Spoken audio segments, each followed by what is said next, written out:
a really nice place to be. And I think signs are promising for a regular type football season, I think. Gary, has anybody said anything about whether they're going to sell the whole stadium or do as many teams are still doing this spring, limiting to, you know, a fourth or a third attendance? I think they're holding off on making a commitment on that. In other words, I don't think it's been decided yet, Pete. Okay, well, I hadn't heard anything, so I suspected Yeah. they haven't decided. I think they're trying to see how the whole COVID thing shakes down.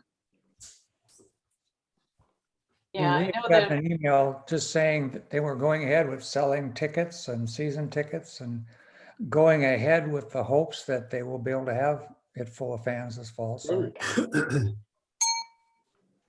Well, I hope so. I know that, you know, the university is stating that we're hoping for a regular fall, including, you know, orientation. Like in that orientation week, they always have all those incoming freshmen go onto the field and they make the big I, you know, they all file in there. And so I believe right now they're hoping to be able to do that. Boy, wouldn't it be great to be back a Hansard too? Oh, it would be. Wow. We're pretty excited. We're very happy to see that the university is hoping for a normal fall, because that will mean. Devin, do you have kind of an alternate plan as far as programming, if in the event the green light goes, or limited programming? Yeah, I mean, we're getting closer to a book season as artists are getting more comfortable with putting stuff on the books. So we're going to have something like pretty close to a full season come beginning of May or so. But then the question will be, we want to hang on for as long as possible so that we know what our seating capacity is going to be before we put stuff out. Because we'd hate to sell tickets and then have to say, well, 25% of you don't get to come. Right. Well, I'm sure looking forward to it. Or two. That's great. Well, I think we can get started. Devin, I wanted to just check in. Do you have a flag slide? If I not, do have a flag slide. hey, perfect. So while he gets that going, I just want to welcome everybody. My name's Barb Thomas, and I'm your president for the 2020-2021 Rotary year. And as we do with each Rotary meeting, we start the meeting with the Pledge of Allegiance. So please join me, if you can, in the pledge. I pledge allegiance to the flag of the United States of America and to the republic for which it stands, one nation, under God, indivisible, with liberty and justice for all.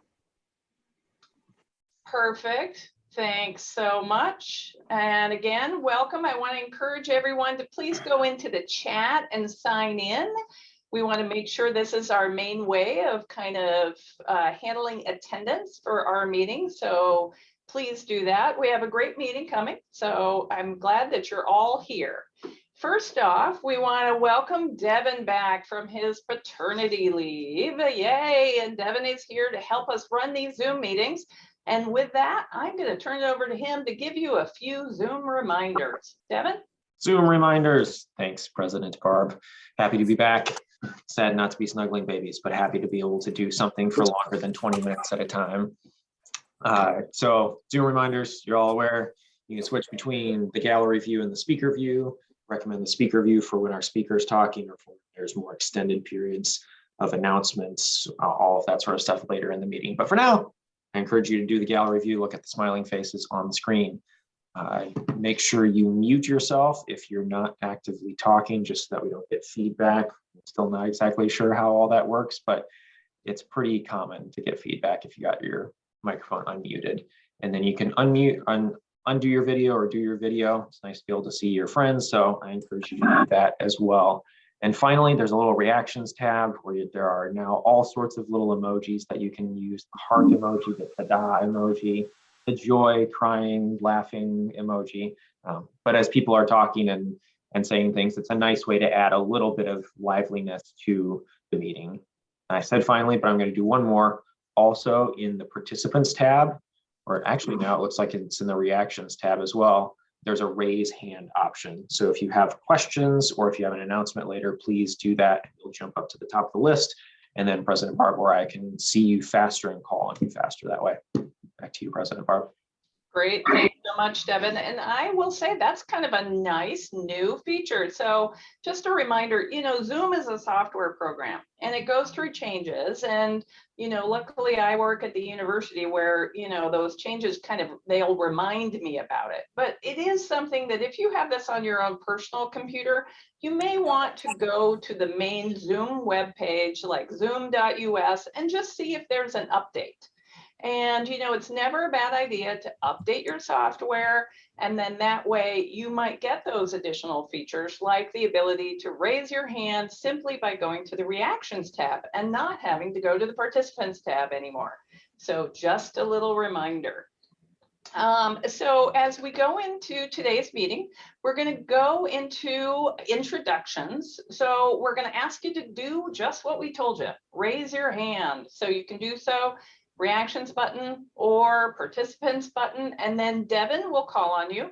Devin, perhaps you want to call on our visiting Rotarian, Jim Rank, first. Yes, Jim, glad to have you here from Peru, Illinois is your club, but you're here in Iowa City now. You want to say hi to the club? Yes, hello, everybody. Great, so Jim reached out to us. He's from Peru. He and his wife have moved here. We just found out a little bit before the meeting because their son lives here. And actually works at Tate High School. And so Jim is kind of checking us out, everybody. So let's make sure we put on a good, happy face for Jim because he's going to try to transfer his membership. I've given him information on all the 4 Rotary clubs in the area. And so, but Jim, we would love to have you join the Iowa City Noon Rotary Club. So welcome. Devin, do we have any other visitors? Nothing other than our perpetual visitor from Vail, Colorado, sitting in Coralville. But those are the only hands I see raised. Tashaylin, yes. Got something. I am here after many weeks, but I am happy to be back as a guest of President Barb, as always. Well, Tashaylin, we love to see you. You just keep coming back. You know we want you to be a member. I'll eventually get it there.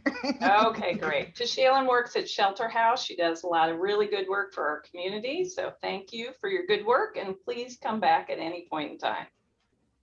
Glad to have you. And that is all the hands that I see. Okay, great. Well, thanks. We'll move into announcements.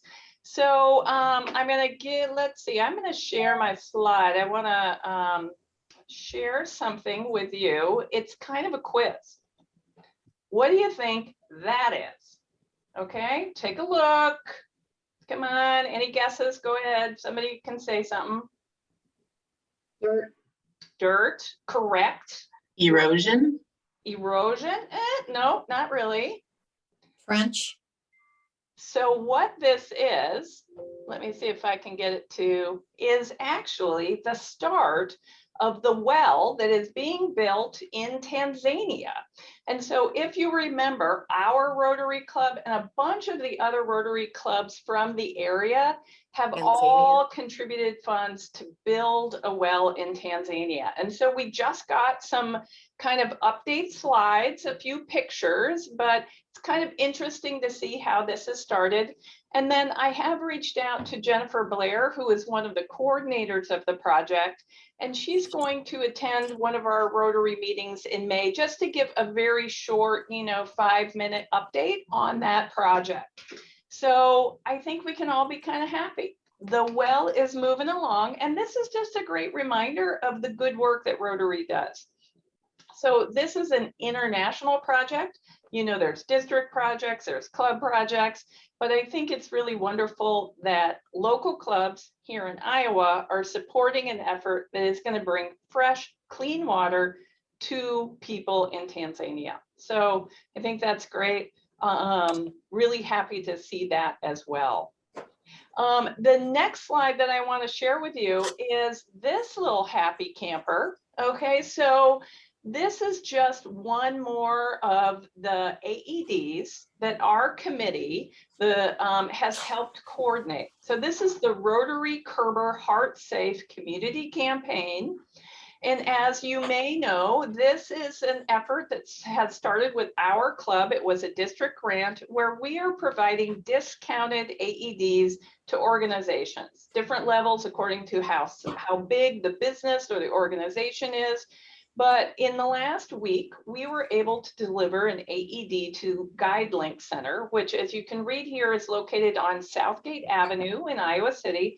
And they are an organization that provides a welcoming center offering urgent mental health and substance use care.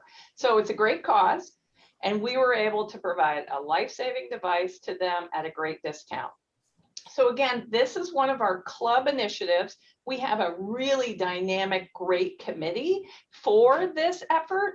And so if you're looking for something to be involved and this is kind of interesting, I encourage you, reach out to some of the other committee members like Jim Merchant, Diane Atkins, Linda Kerber, Chris Atchison. There's a great committee. You too could be involved. So next, I'm going to turn it over to Dave Brown, who's got a couple of announcements, and I'm going to show you a slide or two to go with that. Dave? Thank you, President Barb. One more time, hopefully you're not sick of me. We have, well, happy Earth Day, first of all. Today is Earth Day.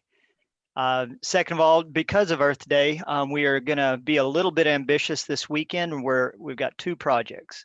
The first one's at 9 o'clock. This one slide that we're looking at. Oh, okay, there we go.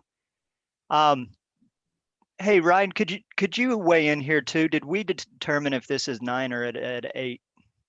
I think it's come between 8 and 9, and we will find something for you to do. Okay, sorry about that. So yeah, there'll be people there at 8, and that's going to be at Court Hill Park.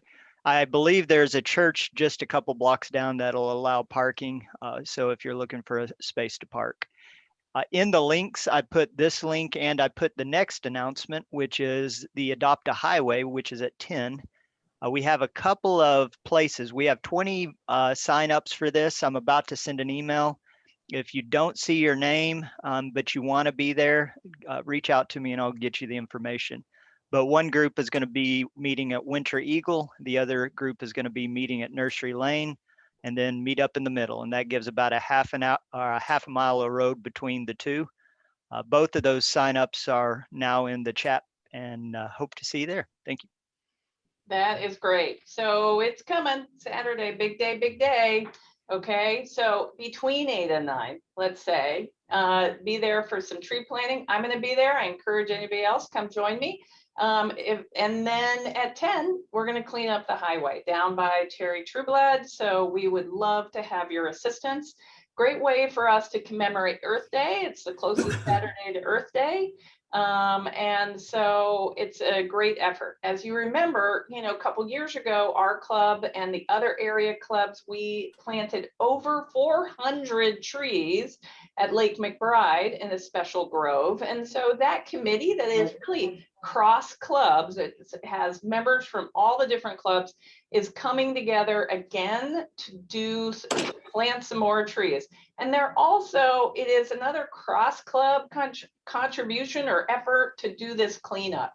So I kind of love how the clubs in the areas are kind of coming together and working together to do really good work.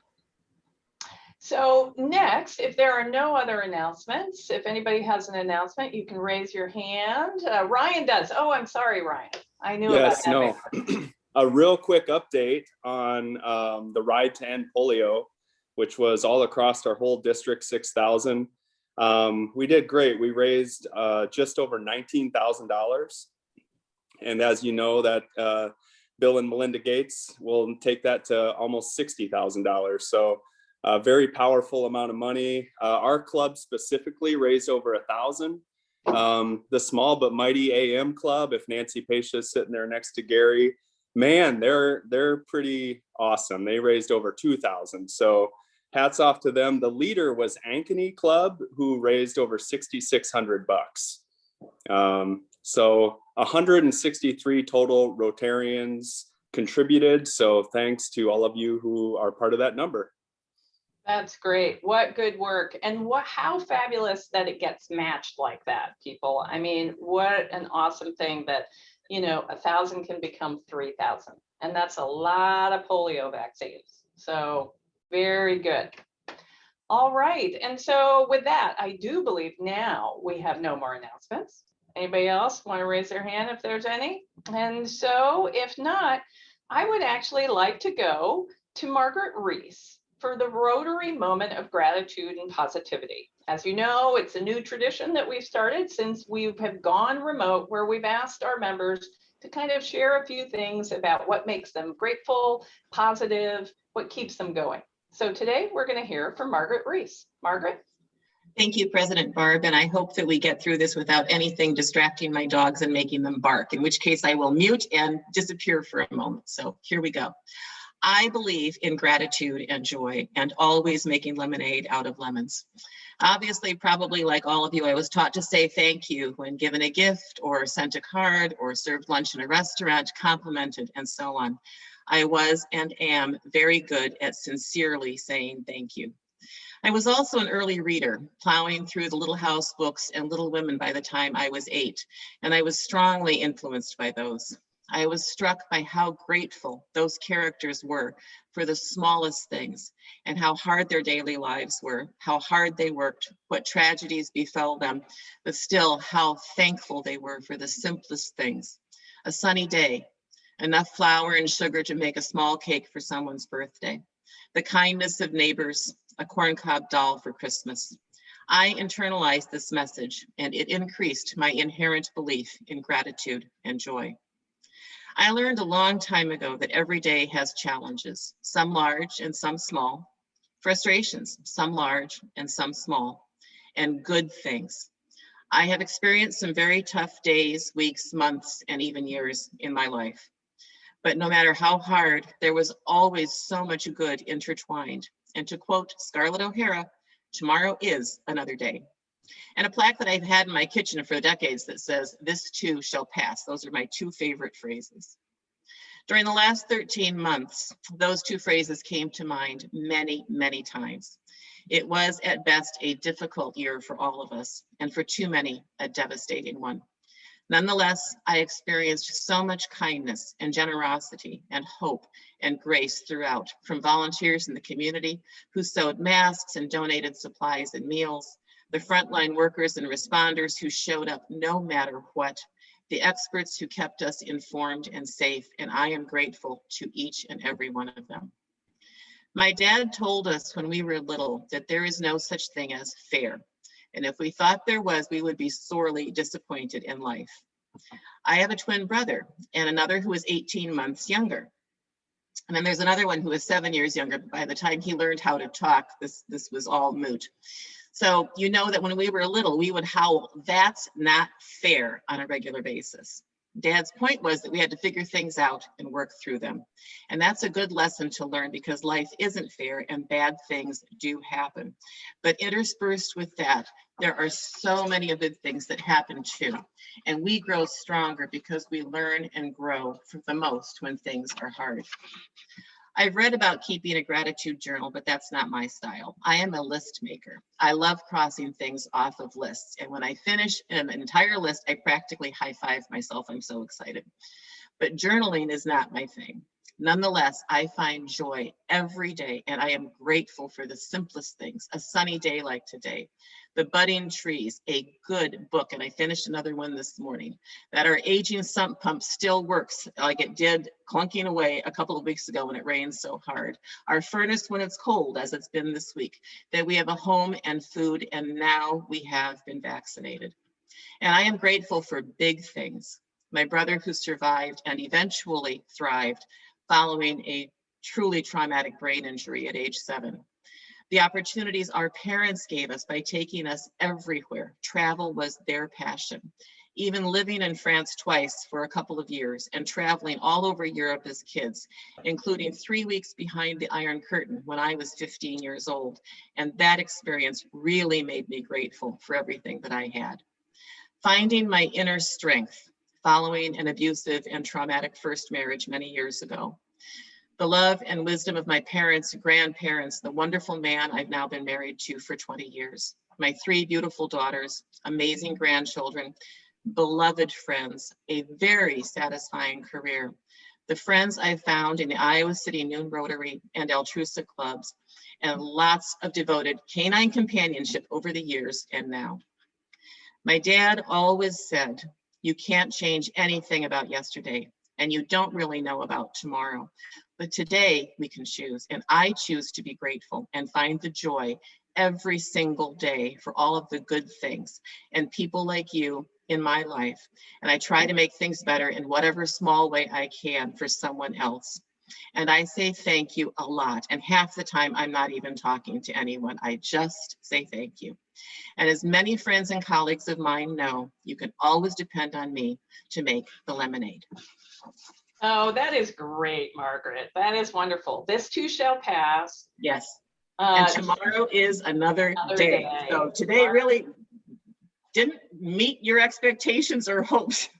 You always have a redo tomorrow. So that is quite true. That is definitely a great, great thought. Actually, it does remind me, you know, I work at the Tippy College of Business, and I have heard Mr. Tippy say kind of the exact same thing. Yeah. In that it is not worth worrying about what happened yesterday, because tomorrow is a new day. I guess, you know, Henry Tippy, Scarlett O'Hara, they're just so similar. They both have that same thought. Well, and I'm thrilled to hear that you are vaccinated. That's great. And I think that our community we have really been making a lot of progress. So I want to kind of relaunch a little poll for everybody. So if you're away from your computer, I want you to come back, because I'm going to want you to hit a button. But I just kind of want to get a feel from you as to where you are at with the COVID vaccine. So regarding the COVID-19 vaccine, have you had one shot and you're awaiting the second shot, have had one shot and you're done, in other words, Johnson & Johnson, you've had both shots and you're done, you are awaiting your first shot, or you have no interest in getting the shot? So I'll give you just a few minutes, or not minutes, but just a few seconds to kind of enter your vote so that we can just kind of see where people are at. See, we're at about 80%. Some of you might be eating your lunch, few others. Okay, gone. I'm going to share these results. 80% of the people who answered have had both shots and are done. We have 11% who have had one and are waiting. We have 4% who have had one shot and are done. And another 4% that are waiting for that first shot. So I do think, like, this is a definite sign. This is a big change from a couple weeks ago. We are making great progress in that area. So I do want to remind you, you know, in the chat, there's a lot of great content. So feel free to kind of scroll back up. One of those comments I want to call your attention to is about a panel discussion that was held earlier today. I think it was just at 11 o'clock today, but the United Way held a webinar on why should I get a COVID vaccine. And so if you want to scroll up through the chat, and you will actually see a link for that webinar, and then you can watch that later. In addition, the other things that are in that chat include those sign up places so that you can sign up to plant some trees or participate in the highway cleanup. So next, it's one of our favorite moments, which is when we get to induct a new member. And so I am thrilled today that we are going to be inducting Carol Ann Christensen to our club, and she will be introduced by Arlie Clements, her sponsor. Arlie? Good afternoon, Rotarians. I'm happy today and privileged to introduce to you Carol Ann Christensen. Carol Ann is a native of Fort Madison. She has been a school teacher. She's well known for her flower business. When you drive on Melrose Avenue and see that beautiful flower display, that's the work of Carol Ann. She's known as the Flower Lady of University Heights. Carol and her husband Scott live in University Heights. Carol Ann, we're happy to have you on board. Well, welcome, Carol Ann. Can you tell us a few things? What attracts you to join our Rotary Club? Well, I have to tell you, can you hear me? Yes, we can. Okay, all right. want to make sure I press the right button. I have to tell you, a couple of years ago, I was at a Rotary Club in Davenport, and we were invited to go. My husband is lawyer / historian, and he writes German American books. And so this German friend of ours was speaking at this Rotary Club in Davenport, and it was so up my alley. And I really enjoyed myself, and my husband afterwards even said, "You should join Rotary. This is you." And it was, and so I knew that my friend Arlie Clemens was in Rotary and at the noon Rotary, and that time worked out best for me as well. And I knew that I would know someone, at least, I would know Arlie, and I would be welcomed if I was to be allowed to be a member. And so anyway, one thing led to another, and then COVID hit. And then, as a surprise to me, in September, I learned that in less than a month that I had to have open heart surgery, and I had to have a new valve and a new section of aorta replaced. So after, it's quite a recovery. So and 10 hours of surgery, and I'm doing just great. I feel fine. I mean, I am so blessed in so many ways, but finally now I get to see members of the noon Rotary Club, and this is a thrill for me too. Some faces I recognize, and so anyway, I'm very privileged to be asked to join, and I hope I can do good things with you all. I am sure you will be able to. So I think I can speak on behalf of all of our members that we are very happy that you've had a good recovery from your heart surgery. We're happy that you are healthy and back with us. Yeah. And we're thrilled that you're able to join our club and become a part of the good work that is Rotary. So Caroline, you have been approved for membership in this club because we believe that you are a worthy representative of your vocation, interested in the ideals of Rotary, and willing to do your share in translating those ideals into action. Rotary is non-political, non-discriminatory, and non-denominational. Our impact starts with our members, people who work tirelessly with their clubs to solve some of the most difficult challenges in our communities. Our efforts are supported by Rotary International and the Rotary Foundation, which turns our donations into grants that fund the work of our members and our partners around the globe. When you become a member of the Iowa City Noon Rotary Club, you will be joining over 1.2 million Rotarians around the world. Rotary International uses the term JET to describe what we do so well: join leaders, exchange ideas, and take action. Now, your challenge as a new Rotarian is to get involved. I encourage you to join at least one committee and bring guests and introduce them to Rotary as well.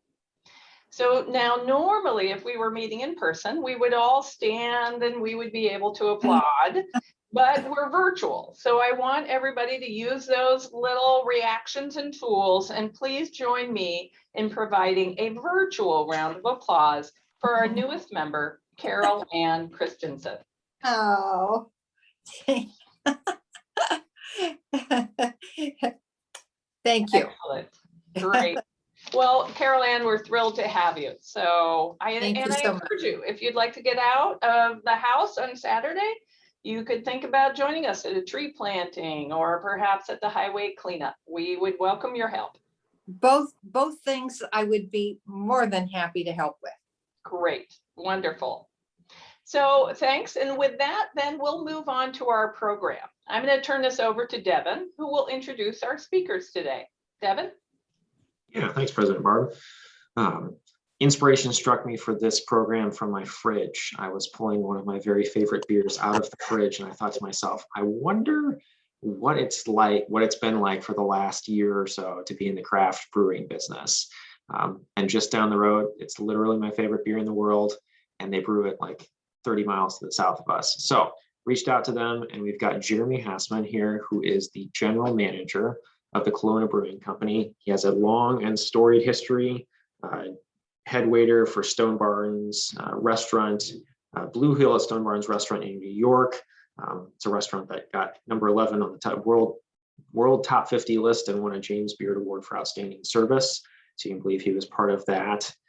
He is a Kelowna native and came back, worked at Cafe Dodici, also has small scale agricultural pursuits. And then in March of 2020, he joined Kalona Brewing Company as the restaurant's general manager, where he works with his brother, who's the head chef, and is working to bring the farm to table experience to the Kalona Brewing Company. And then our other guest for today is Christina Petramenis. She is the brand marketing specialist. And Christina, please correct the last name pronunciation, as I probably butchered it. But she's, sorry, what was that? Oh, Patramanis. Patramanis, thank you, I appreciate it. Email is not a good communication tool for that. But she has been in marketing and events production for 15 years in Eastern Iowa, graduated from the University of Iowa, background in writing, performance, and arts, and really appreciates the creation of craft beer, and is part of the Pink Boots Society, which is part of the Iowa craft beer community, and is the secretary of the Iowa Brewers Guild Board of Directors since 2019, currently is as well.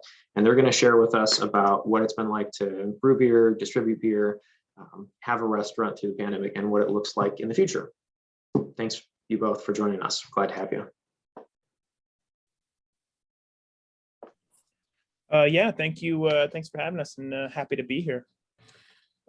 So, I guess I'll start off with talking a little bit about my experience getting into KBC here. I started, like you said, last March.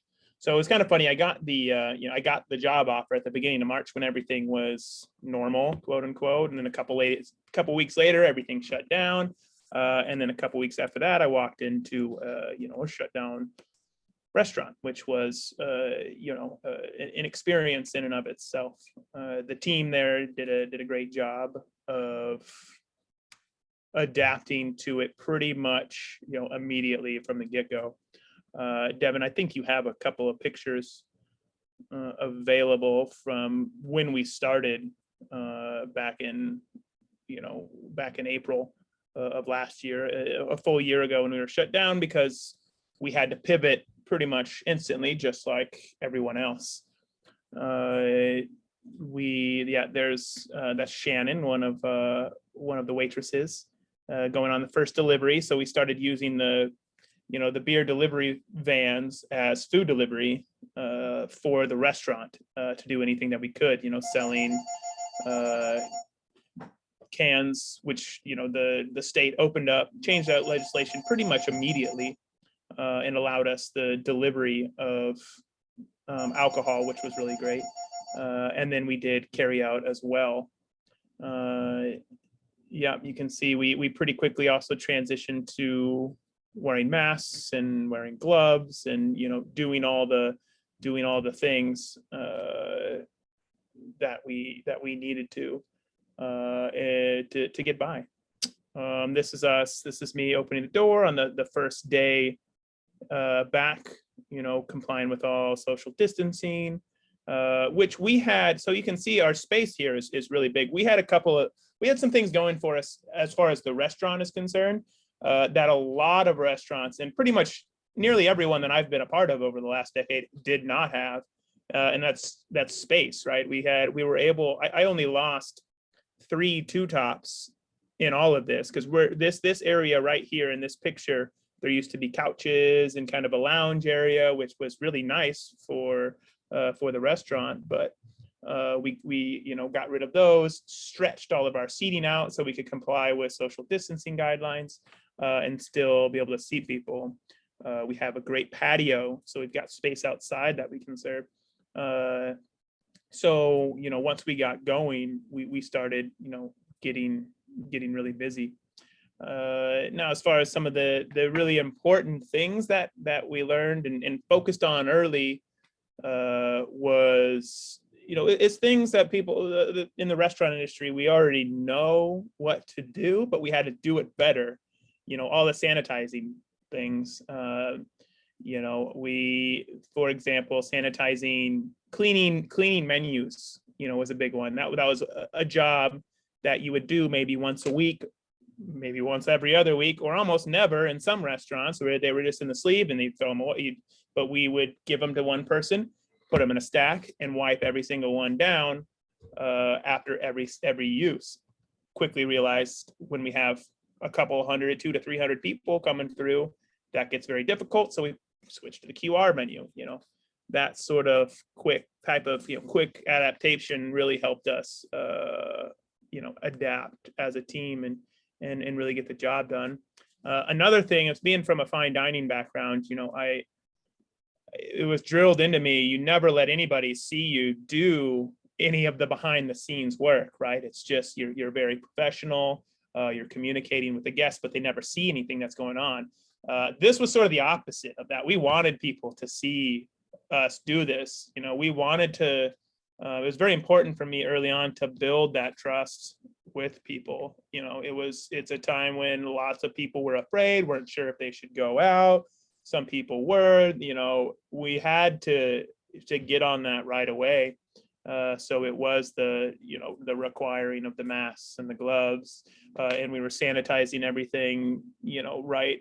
We had a station set up there. We brought out a table for our to-go stuff. So we put sanitizer bottles everywhere. We made it very visible that this is what we're doing for this, and we're doing everything that is in our power to keep not only you safe but everyone else, while still maintaining the business and keeping that moving forward. So that was, I think we only, after we reopened, we shut down for one weekend early on. We had, there was a positive test. We weren't really sure what to do. There was some contact there. Everything was kind of unknown. We had seen some examples of other places that had tried to kind of skirt those or try to hide it and then just get blasted on social media for this or that. And so we're like, okay, here's what we're gonna do. We're gonna shut down for this weekend. We're gonna clean, and then we're gonna make one post about it without giving out any details, and go from there. And so Christina, made a really great, short, sweet, to the point. We're closing because of a COVID scare.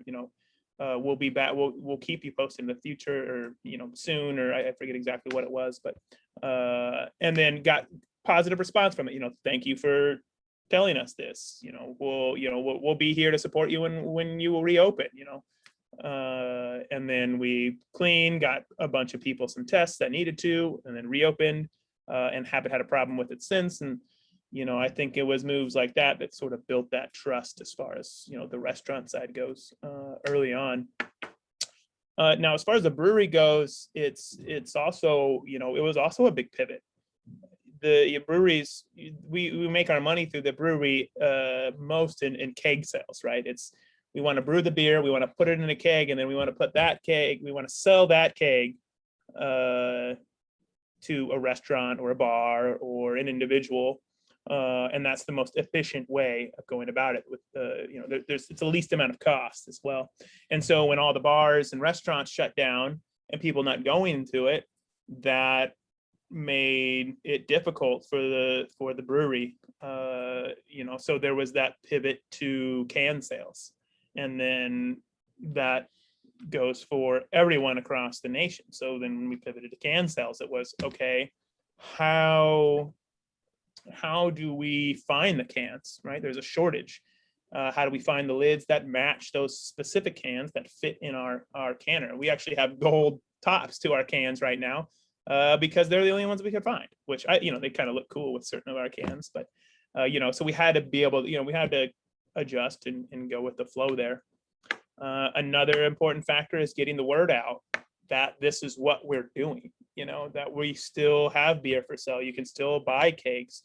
you can have these cans delivered, you know, you can have them, you can pick them up here. We're doing this, that, and the other. And so, you know, communicating with the public. And again, you know, Christina's done a great job with that for us, for the entire, you know, company. Being able to do that has been huge.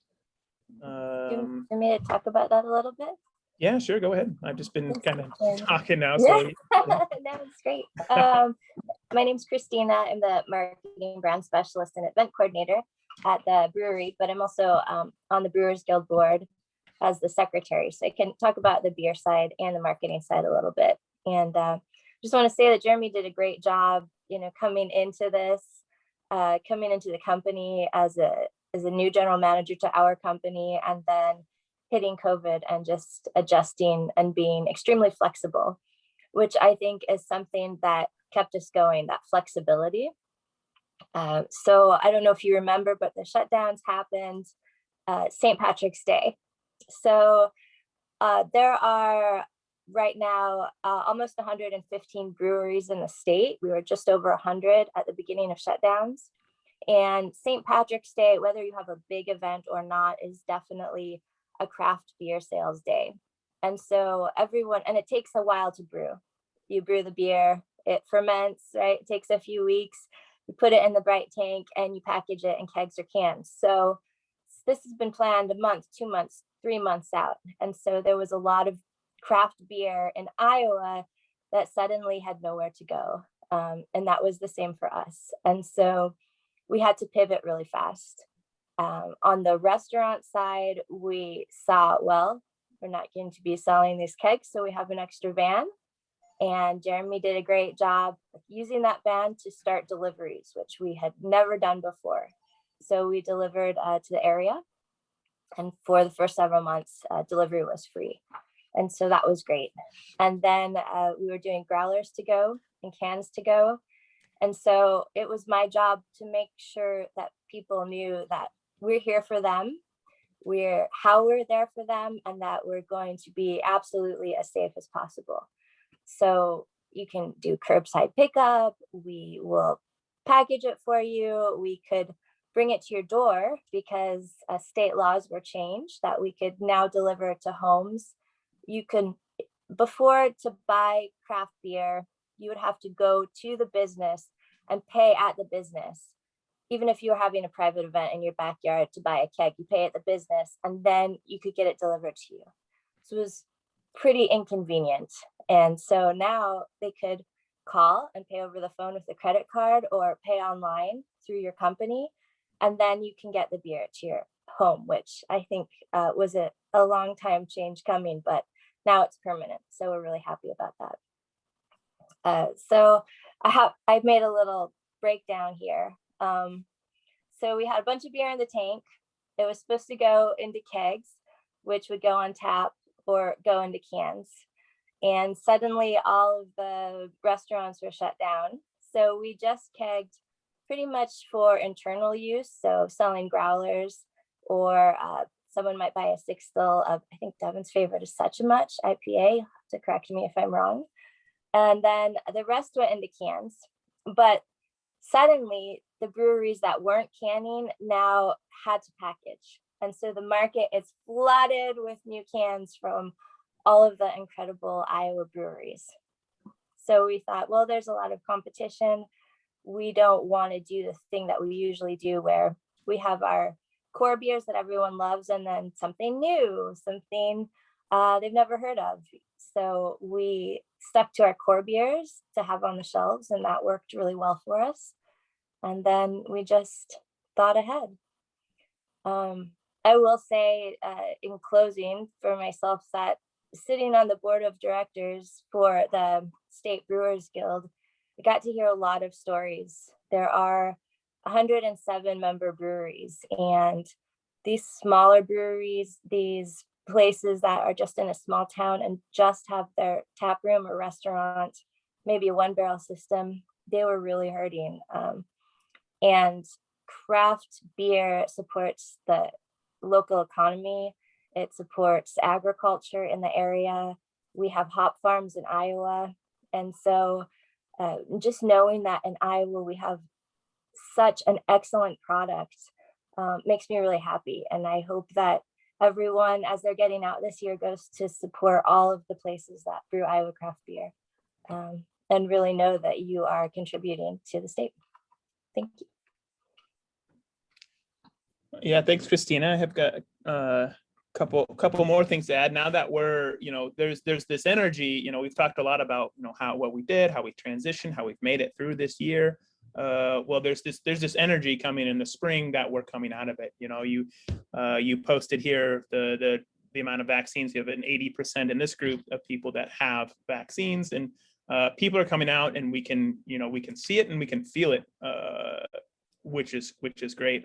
Last Saturday we had the highest sales of any day that I've been here yet for the past year, which is fantastic. We even had things like sporting events are going back on, which is something I was warned about when I was starting. Like, hey, you're gonna get these sports teams that just pop up, and I was like, oh, there's no way, that these people, there's going to be groups of people that size coming in here. And it's like, well, last Saturday we opened the door at 11 o'clock and 60 people walk into the door without any, two groups of about 30, two softball teams, two competing softball teams. Like, okay, well, we're off.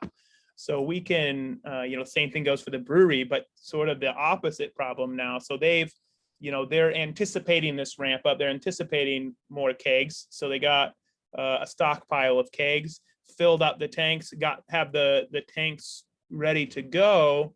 So we're kind of ahead of the curve on that. So, assuming, fingers crossed, we are able to sell the kegs, then we can package up what we have ready in the tanks, fill those tanks back up again, and kind of keep that train moving. We're also, we're going to expand the restaurant. We're putting an 80-person private dining room on the back of the restaurant for, large parties, which, there's not a lot of places around that's able to facilitate something like that, that we're really excited for. So we can feel that energy, and people are out, and we're moving again. So we're about a 20-minute drive from Iowa City down Highway 1. And while we have a lot of locals, we've also become a destination brewery and restaurant. Almost everything in the restaurant is from scratch, a lot of local products, fresh. So people are coming from all over the states, which is great. We're independently owned. Both owners are members of the deaf community. We are very focused on the staff family feel. We give a lot to the local community. And so it's nice to have people come and visit us from all over the state and to start seeing that again. So yeah, we hope that you can come see us. Well, that is great. Thanks so much, Christina and Jeremy. I guess the basic message is that we should all drink more beer. I think that's, yes, we should buy it at the store. We should come down to the tap, have a nice meal and a beer. I think that's a simple direction that many of us wouldn't mind following. Drink good beer. I have just one quick question. I thought about, and Jeremy, this would be maybe for you, is that, does your restaurant do much in the way of say beer and food pairings or any type of those? I mean, you're just kind of coming out of this, so that might not be happening right now, but do you do a lot of those types of events? Yeah, so we've done 2 so far since I've been here. We did, our New Year's Eve dinner, which was, a multi-course beer or wine pairing dinner. We did another one on Valentine's Day. We did, and we've got, we got another one in the works that we're planning. Those types of dinners I love. I love to do. My brother loves to do in the kitchen. It's an opportunity for us to try new foods, pair them with beer, pair them with wine, and give a different experience to people. So that's absolutely something that we plan on doing in the future, and keep on doing. Great. Now, I want to encourage any members who have questions to feel free to raise your hand or let us know if you have a question. Another thought or question that I have is that I know there's been a big move towards like sour beers and some different types. Is Kalona Brewery, are you like dabbling in kind of the sours or?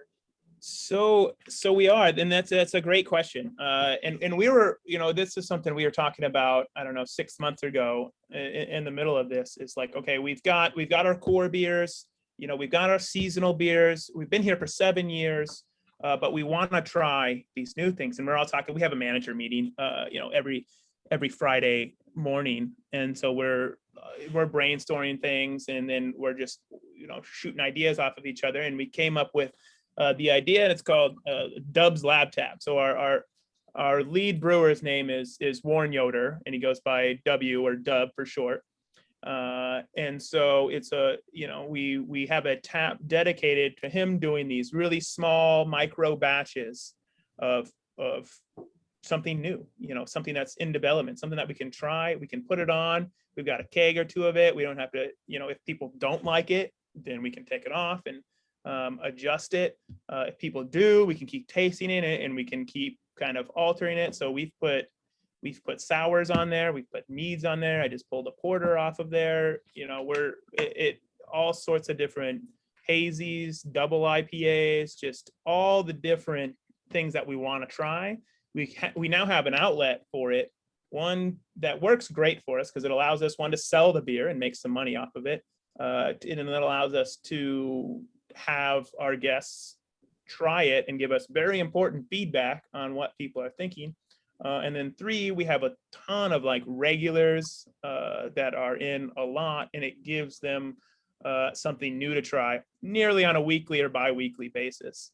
So it's really, it allows us to experiment with a lot of those different beers and be able to be more adaptable in the market as it is in constant flux. Right. How many tanks do you have? So we've got 4 15-barrel tanks, and then 1 bright tank. So 1 or 2? Christina? I think 1 bright tank. Yeah, 1 bright tank. And then we have another smaller 2-barrel tank that we can do. And then 1 other just like where he can do like half-barrel batches if he wants. So and I guess in terms of barrel, a normal keg is a half of a barrel. So like the big round keg is a half of a barrel. So when we talk, which is 15.3 gallons or something. So 1 barrel, you're talking 30 gallons. 15 is 450 gallons or whatever that is of beer. And so we can do 4 of those. Right. Christina, were you going to say something? Oh, yes. I just wanted, you had a question about new beers and sours, and Kalona style is to be as true to style as possible usually. So we use natural ingredients. You'll have beers that taste like blueberry banana that from other breweries that maybe, that's just an example, but you can taste that it has synthetic flavoring in it. We'd never do that. If we do a sour, we do kettle sours. So it's soured at the end of the process. You're going to get a more traditional sour, might be a fruited sour. We use real fruit, fruit puree. And so that's something that is very important to us. Our core beers are, someone asked what's our most popular beer. It's Kalona Classic Light Lager. People are coming in and asking for, they wanted something like a Bud Light. And so we did a really beautiful craft version, which is filtered so well, you can put it up in front of the sun and you can see the sunbeams through it. So it's a nice full-bodied light lager. That's great.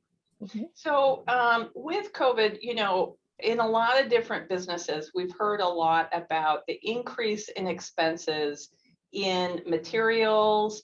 Are you as a brewery, are you experiencing a lot of that either in the ingredients that you're putting into the beer, or what about like even the cans? You've talked about the demand for cans, how has that ramped up, or has it ramped up your expenses?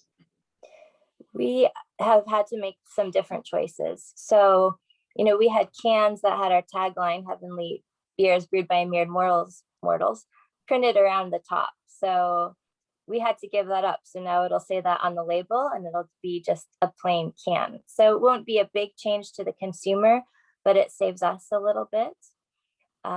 Also, we are using yeast in a way where we can use the yeast to brew 2 or 3 different beers off of that yeast. So instead of having, one that you do in the fall and then we don't see anything with that yeast until the next year, this year we did a special smoked porter off of a yeast that we were using for something else. And so we're just thinking ahead more, and we're planning the production and brewing season in a way that we're saving resources, which helps us in many new ways, but still allows us to be dynamic with the beer choices. Great. Oh, that's really great information. I truly appreciate it. And so, Christina and Jeremy, I want to thank you both for taking the time and kind of coming to us today and talking about the Kalona Brewery Company. I want to encourage our members to support this company. Go down to Kalona. It could be a lovely weekend, might be a nice time. Maybe you get to see another softball team for all you know.